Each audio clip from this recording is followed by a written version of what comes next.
L'Afrique détient près de 60% des terres arables restantes dans le monde. Pourtant, des millions de personnes sont encore confrontées à la faim et à la hausse du prix des denrées alimentaires.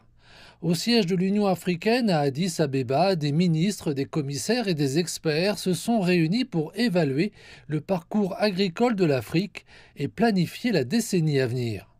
Cette réunion marque la fin de l'agenda de Malabo pour le programme détaillé de développement de l'agriculture en Afrique, ou PDDA, et le lancement de son successeur, l'agenda de Kampala pour le PDDAA, axé sur des systèmes agroalimentaires résilients et durables.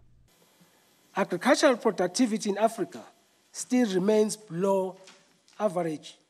La productivité agricole en Afrique reste encore en dessous de la moyenne, en grande partie à cause de l'utilisation limitée d'intrants accroissant la productivité, tels que les engrais, l'irrigation et les semences de qualité, ainsi que de pratiques non durables. Il est essentiel de relever systématiquement ces défis pour libérer le potentiel transformateur des systèmes agroalimentaires de l'Afrique.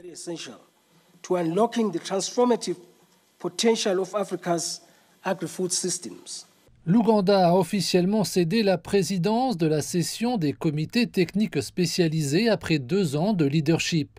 La délégation a passé en revue les principales étapes franchies, y compris l'adoption de la déclaration de Kampala sur le PDDA. Cette dernière jette les bases de la transformation de l'agriculture africaine, passant de systèmes de subsistance à des systèmes alimentaires à valeur ajoutée. L'Ouganda, comme tous les États membres, a maintenant la lourde tâche de domestiquer l'agenda du PDDA. En effet, l'agenda du PDDA expose la stratégie de l'Union africaine pour l'agriculture en Afrique. Les délégués ont également approuvé des politiques visant à préserver les ressources animales de l'Afrique. Il s'agit, entre autres, de l'interdiction à l'échelle du continent du commerce des peaux d'âne et de nouvelles stratégies pour la pêche et l'aquaculture.